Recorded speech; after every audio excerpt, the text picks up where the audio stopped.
बिस्मिल्लाहिर्रहमानिर्रहीम। शुरू अल्लाह के नाम से जो बड़ा मेहरबान निहायत रहम करने वाला है। ए अल्लाह पाक के प्यारे बंदे, जैसे हमारा परवरदिगार बिना किसी शर्त के हमें प्यार करता है, आप भी अल्लाह ताला की इस हदीस पाक को प्यारा सा लाइक कर दीजिए। अगर आप हमारे इस इस्लामिक चैनल को सपोर्ट करना चाहें तो लगे हाथ सब्सक्राइब करके बेल नोटिफिकेशन को भी ऑन कर दीजिए। आइए शुरू करते हैं। बनी इसराइल में एक शख्स को 1000 अशरफियों की जरूरत पड़ी, तो वो किसी के पास गया और उसने कहा कि मुझे 1000 अशरफियों की जरूरत है, मुझे ये कर्ज दे दो। तो उस शख्स ने कहा कि मैं 1000 अशरफियां तो दे दूंगा, लेकिन तुम मेरे पास कोई गवाह लाओ जिसके सामने मैं तुम्हें कर्ज दे सकूं और उसी के सामने मैं तुमसे कर्ज वापस भी ले सकूं। तो उस शख्स ने कहा कि अल्लाह का गवाह होना काफी है। तो फिर उस शख्स ने कहा कि चलो कोई ऐसा शख्स ही ले आओ जो तुम्हारी जमानत ले सके। तो फिर उसने कहा कि जमानत के लिए भी अल्लाह ही काफी है।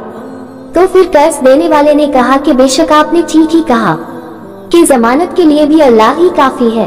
ये कहकर उसने उस शख्स को 1000 अशरफियां दे दी और उसने कहा कि अल्लाह को जमानत बनाते हुए मैं आपको 1000 अशरफियां दे रहा हूं, तुम मुझे फला तारीख को वापस कर देना। फिर वो शख्स अशरफियां लेकर तिजारती करने के लिए समंदर पार चला गया और जब कर्ज वापस करने की तारीख आई तो वो शख्स वापस करने के लिए समंदर के पास आ गया।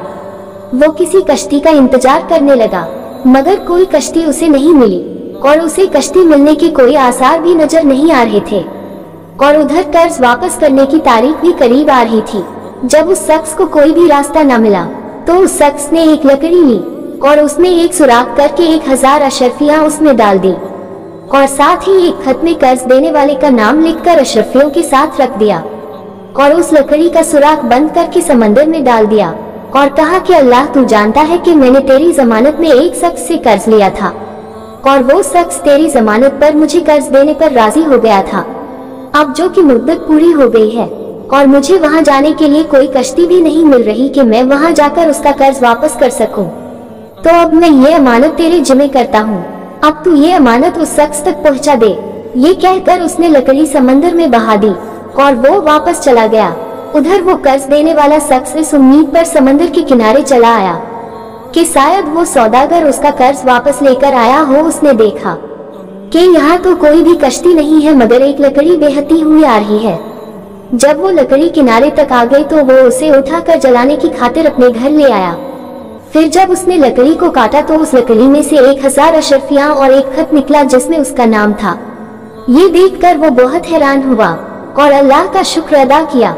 कई दिनों बाद जब वो सौदागर वापस लौट कर आया तो ये सोचकर कि पता नहीं कि वो लकड़ी उसको मिली होगी या नहीं, इसलिए वो 1000 अशरफियां लेकर उसके पास गया और उससे बोला कि अल्लाह की कसम मैं तुम्हारा कर्ज लेकर साहिल तक आ गया था, मगर मुझे कोई भी कश्ती नहीं मिली जिसके जरिए मैं समंदर पार आ जाता। अब मैं आ गया हूँ, तो तुम अपना ये कर्ज वापस ले लो।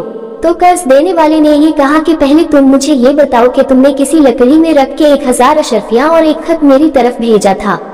तो उसने कहा कि जब मुझे कोई भी कश्ती ना मिली तो मैंने एक लकड़ी में सुराख करके उसमें 1000 अशरफियां और एक खत रखकर उसे अल्लाह के हवाले कर दिया था कि वो अब तक पहुंचा दे।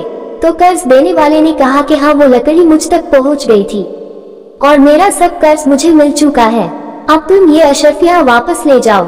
सबक। दोस्तों, इस वाक्य से हमें ये सबक मिलता है कि नियत साफ तो मंजिल आसान। अगर देने वाले की नियत साफ हो तो बेशक अल्लाह ताला कोई ना कोई रास्ता बना देता है।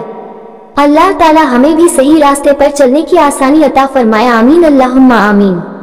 प्यारे दोस्तों, अगर आपको इस इस्लामिक कहानी से कुछ इल्म हासिल हुआ हो तो बराए मेहरबानी इस वीडियो को लाइक जरूर करें और शेयर करके दूसरों तक पहुंचाकर इसके सवाब का हिस्सा बने। अगर हमारे इस्लामी चैनल को सपोर्ट करना चाहें तो हमारे मदीना इस्लामिक चैनल को सब्सक्राइब करें और बेल नोटिफिकेशन को ऑन करना ना भूलें। जज़ाकल्लाह खैर। खुदा हाफिज।